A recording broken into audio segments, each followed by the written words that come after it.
यदि आपसे मिली हुई कामयाबी आपसे कोई छीन ले तो आप क्या करेंगे।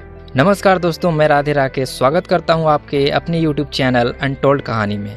आज की कहानी बहुत ही पावरफुल होने वाली है, जो आपकी ज़िंदगी बदलने की ताकत रखती है। तो चलिए शुरू करते हैं। विपुल एक मल्टीनेशनल कंपनी में जॉब करता था। वह IT डिपार्टमेंट में था। वह अपनी हर टास्क लगन और ईमानदारी से पूरा करता था।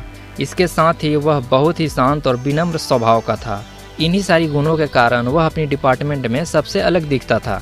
उस कंपनी में उसे लगभग 3 साल हो चुके थे। फिर एक दिन उसे उस कंपनी में मैनेजर पद का ऑफर मिला, लेकिन इसके लिए उसे एक टास्क पूरा करना था। उसे अपनी पिछले 1 साल के कामों का रिकॉर्ड्स उस कंपनी के CEO के पास सबमिट करना था। विपुल बहुत एक्साइटेड था क्योंकि उसे मैनेजर बनने की दिली ख्वाहिश थी। उसने रात भर जगकर उस रिकॉर्ड को तैयार किया। अगले दिन वह ऑफिस गया और अपनी लैपटॉप खोलकर उस CEO को दिखाने लगा। CEO ने जब उस रिकॉर्ड को देखा तो भड़क गया। उसने विपुल को जबरदस्त डांट लगाई। विपुल को कुछ समझ में नहीं आया। वह मन ही मन सोचने लगा, आखिर CEO ने ऐसा क्या देख लिया जो इतना गुस्सा कर रहा है। पर जैसे ही उसने अपनी लैपटॉप में देखा तो वह हैरान रह गया। उसमें एक भी डाटा करेक्ट नहीं था। किसी ने उसके डेटा के साथ छेड़छाड़ किया था। विपुल को बहुत बड़ा झटका लगा। उसके सारे अरमानों पर पानी फिर गया। इसके बाद वह अपनी घर आ गया। वह हैरान था, परेशान था। वह गुस्से में पागलों की तरह अपनी हाथ पांव इधर उधर मार रहा था। तभी उसका फोन बीप करता है और एक अननोन नंबर से मैसेज आता है। एक शेर कभी नहीं चाहेगा कि उसके इलाके में दूसरा शेर आ जाए। फिर वह अचानक से रुक गया और सोचने लगा, आखिर वह कौन है जो मेरे साथ गेम खेल रहा है। फिर उसने उस नंबर पर कॉल किया पर आउट ऑफ रीच बता रहा था। पर ये सब करके उसे अब कुछ हासिल नहीं होने वाला था। अब सब कुछ खत्म हो चुका था। वह कई दिनों तक डिप्रेशन में रहा। वह लगभग टूट चुका था। फिर वह धीरे धीरे अपने आप को संभालने की कोशिश करने लगा।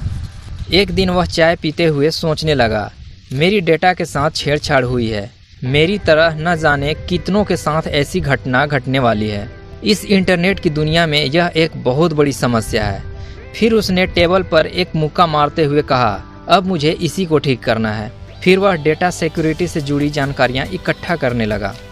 उसने कई सारी किताबें पढ़ी, बहुत से डेटा सिक्योरिटी एक्सपर्ट्स से मिला, उनकी आर्टिकल्स पढ़ा। उसने अपनी गुस्सा को डेटा सिक्योरिटी की स्किल सीखने में झोंक दिया। वह कई महीनों तक उसमें डूबा रहा। फिर उसने अपनी एक दोस्त के साथ मिलकर एक स्टार्टअप शुरू किया। उसने डेटा सिक्योरिटी की सर्विस देना शुरू कर दिया। शुरुआत में उन्हें बहुत सारी दिक्कतों का सामना करना पड़ा, लेकिन धीरे धीरे सब ठीक होते चला गया। आज उसकी कंपनी की वैल्यू करोड़ों रुपए की है। दोस्तों, हम में से ज़्यादातर लोग मुश्किलें आने पर खुद को संभाल नहीं पाते और फिर जल्दीबाजी में कुछ गलत फैसला ले लेते हैं।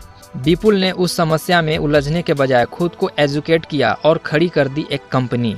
तो दोस्तों, यह कहानी आपको कैसी लगी हमें कमेंट करके ज़रूर बताएं और इसी तरह के मोटिवेशनल कहानियों के लिए हमारे चैनल को सब्सक्राइब ज़रूर करें। धन्यवाद।